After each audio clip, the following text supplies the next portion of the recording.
Hi everyone, welcome to All Things Iceland, the place to get the inside scoop on learning about Icelandic nature, culture, history, and language.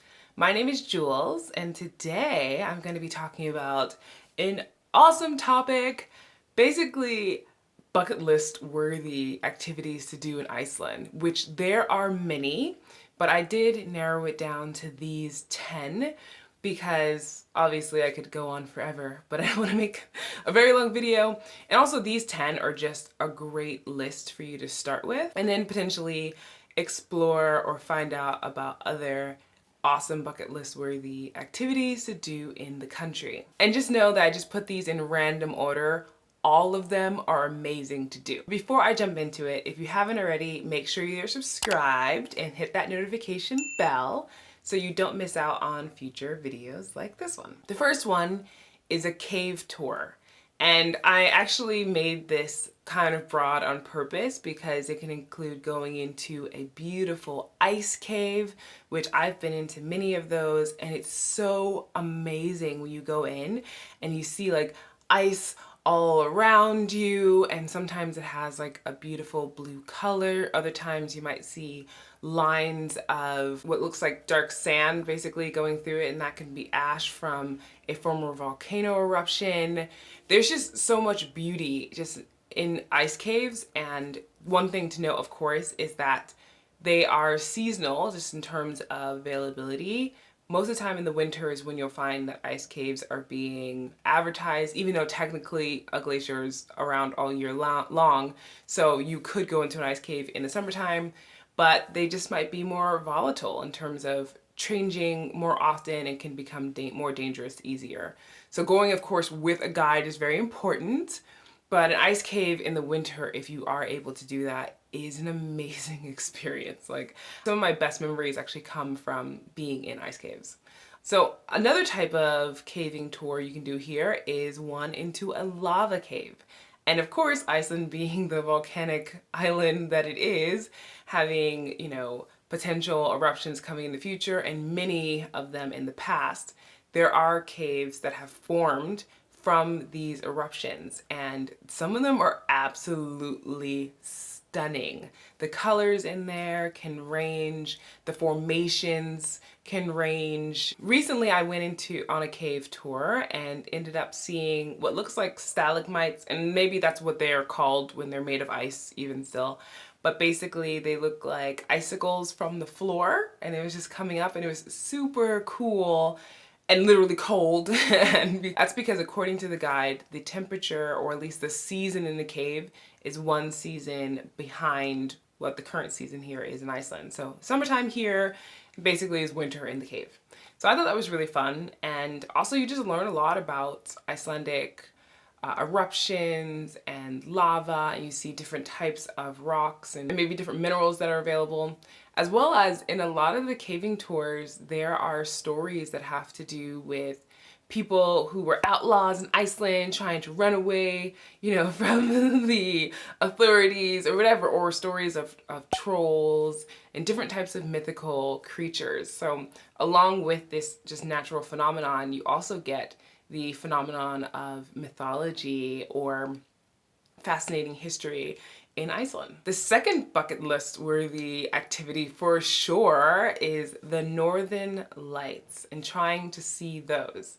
And I've mentioned in other videos that the Northern Lights are also seasonal, and that's meaning it's not that technically the Northern Lights couldn't appear in the summertime, but because of so much brightness due to Iceland having 24-hour brightness in the summer for about 2.5 months, or actually more than that, but just a long time basically in the summer, it is very difficult, if not impossible, to see the Northern Lights. So it's best to come during the winter. It's happened where I've seen the Northern Lights in late August, I've seen them in September, but I've mostly seen them more often in November, all the way into March. So that cluster of months is a really good time. So the longer the dark days, the potential for you to see the Northern Lights does go up a decent amount, especially if the conditions are right and it's quite cold. So it would be a good idea to schedule coming in, say, like late October, November, December, January, February, those times, at least I found that I've seen the Northern Lights a lot during those times. These lights, in my opinion, when you do see them, it almost feels like a dream a little bit, because they have this, like, you know, they're going in and out a little bit, they're dancing across the sky, they can have different colors, and it's just really beautiful to be able to sit out there and enjoy this natural light show. Number 3 is one that I actually did recently, which is going on a 4x4 adventure. And I have wanted to do this, but it was just one of the things where I hadn't made the time. So it was really nice that my husband's birthday was coming up. So I decided, let's just do that for his birthday. And we went all in and did a 3.5-hour tour on an ATV on Reykjanes Peninsula. There are different places in which you can do tours. You can do them on Reykjanes Peninsula, you can do them on the South Coast, you can do them in other parts of the country. We enjoyed doing it on the Reykjanes Peninsula because it's just not as far of a drive for us to get to, but the landscapes in all of these places are great. So you wouldn't really be missing out if you went to another part of the country to go on a 4x4 adventure. What I loved about where we went is that the Reykjanes Peninsula has so much varied landscape, and it's super close. It's right by the airport, by the Blue Lagoon. Like, it's just an easy place to go, in my opinion.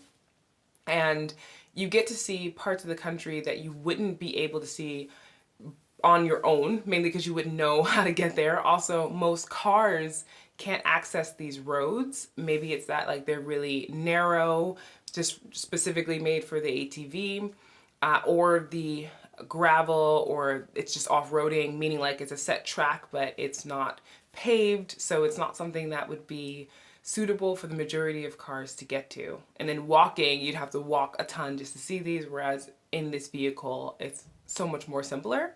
So that was amazing to me, and I was just constantly like being bombarded with beauty all around me as I'm trying to control this device as well. So that part was super fascinating and so much fun. I definitely recommend it. If you like a little bit of thrills, meaning, you know, having it more bumpy and having to navigate this machine, you'll definitely enjoy doing a 4x4 adventure.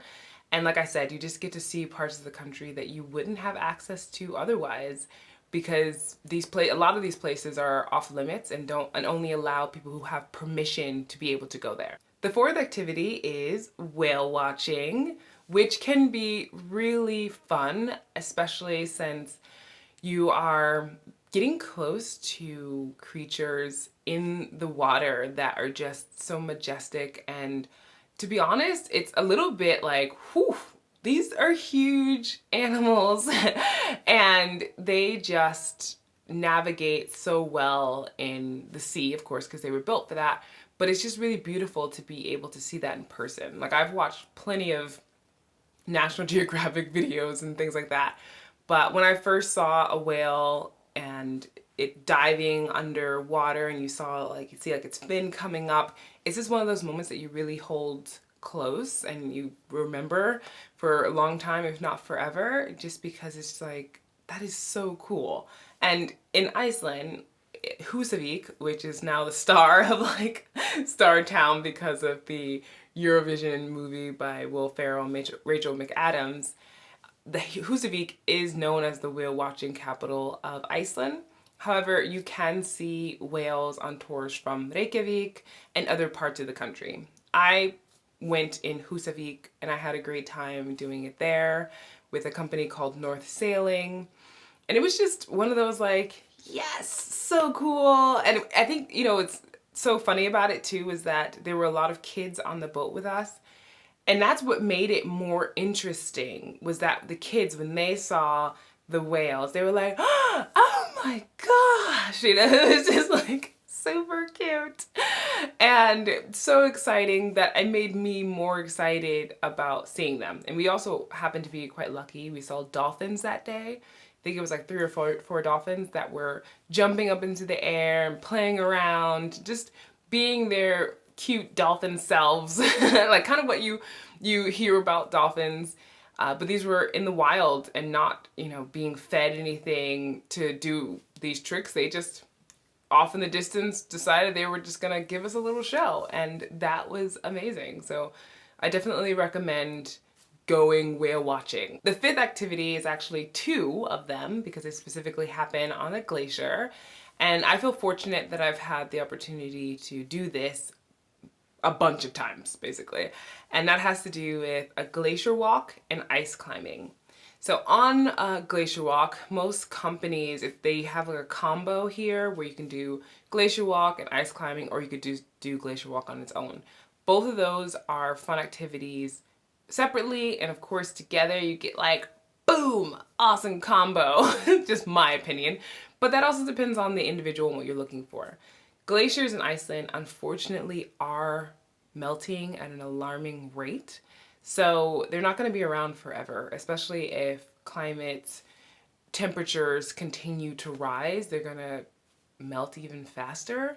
So I do always recommend people, bucket list wise, to put this on there, because seeing a glacier in person, you don't really get the full idea of it in a picture. Number 6 is by far one of my favorite activities, which is hiking in the Highlands.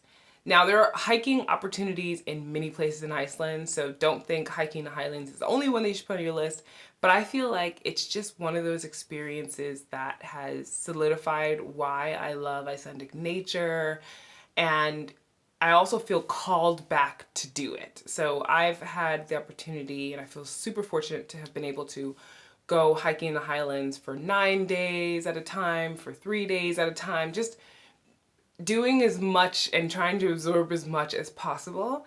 And I want this for others, meaning like you don't have to do as many days, but just the idea of being able to get out into this uninhabitable land that can change from being like beautiful rhyolite mountains to a black sand desert to just images of, glaciers in the background. It can be super green with moss. It's such a quiet place. I mean, there's literally nobody out there because they can't live out there. And also, it's just not a place that's easy to get to. So you do usually need like a special type of vehicle, or if you're gonna walk, it's gonna take you a long time to get there.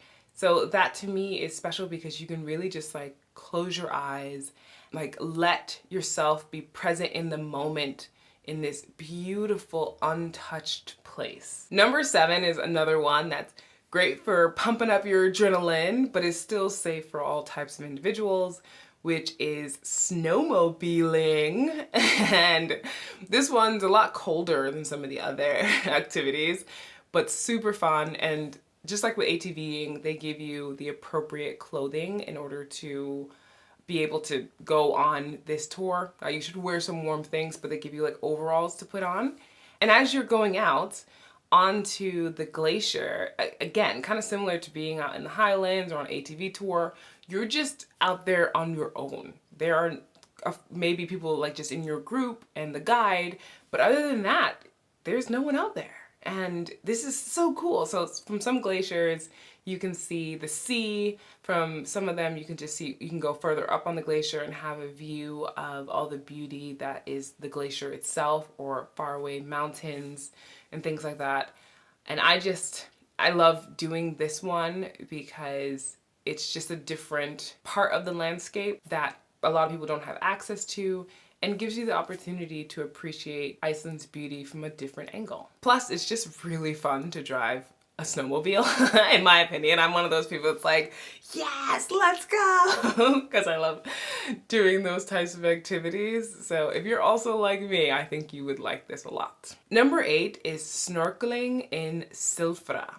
And Silfra is a fissure here in Iceland, and it's in Thingvellir National Park, where the water is so clear that you feel like the bottom is somewhere that you could easily just like swim to, but it's really, really far down. It just so happens the water's very clear. When we went snorkeling, it was in December, so a lot chillier, but in the dry suit, you don't feel it. And what's amazing about this is that you're not there seeing like fish and all these other things, but you're seeing the beautiful rocks and the water and just kind of snorkeling or scuba diving in this very beautiful area that is actually in between the Eurasian and North American tectonic plates. And this type of activity, you're basically, you know, getting a chance to now be in an element such as water, which definitely is a different experience than all the other activities I talked about so far, and one that I still talk about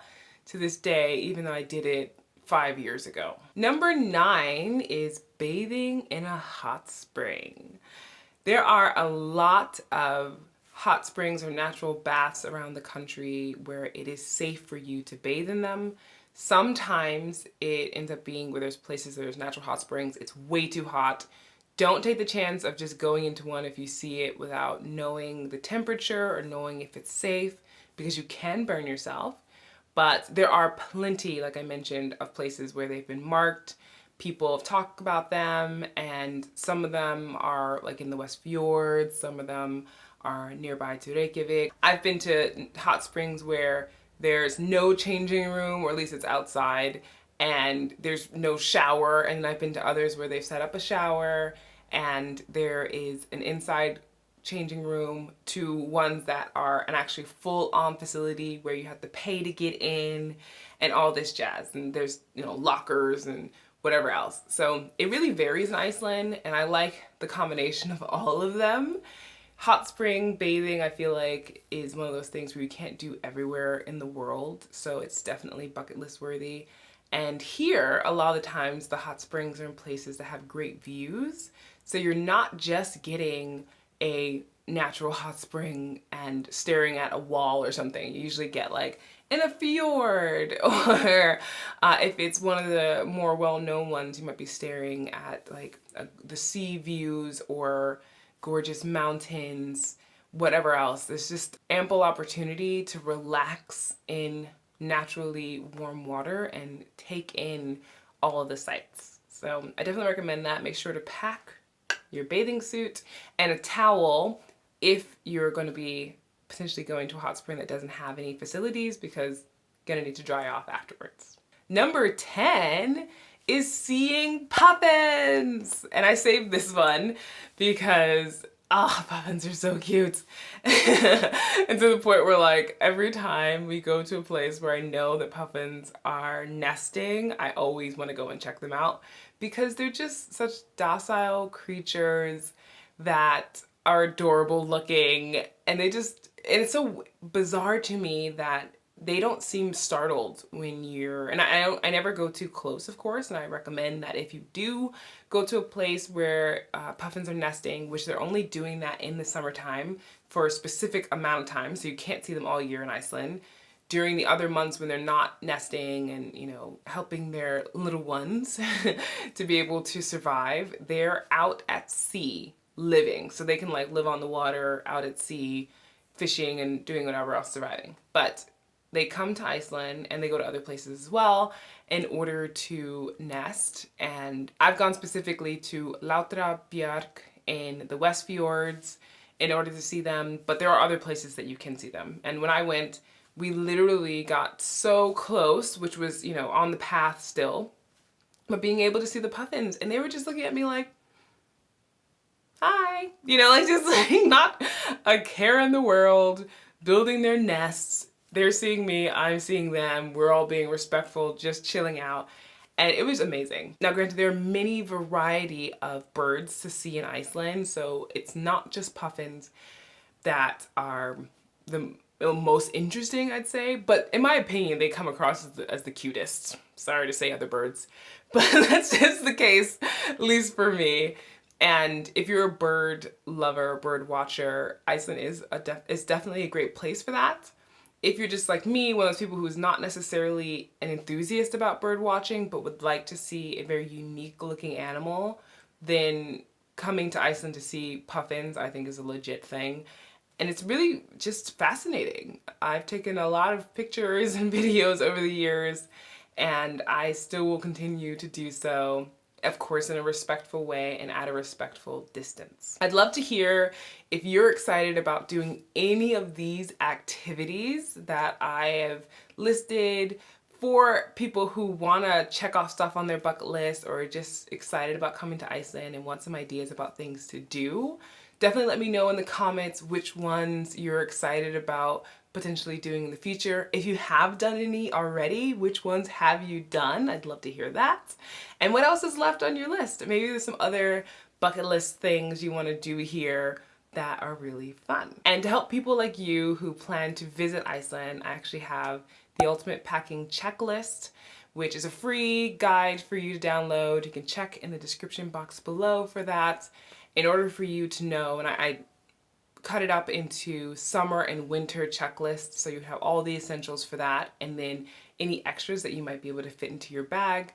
So if you plan to do any of these activities, you'll have the appropriate clothing when you come. If you enjoy these types of videos and learning about Iceland, then I think you'll also enjoy my podcast called All Things Iceland, which you can find a link to in the description box below. I do interviews with natives, expats, and I also do specific topics around Iceland's culture, language, nature, and history, different than what I do here on YouTube, so you get a nice variety.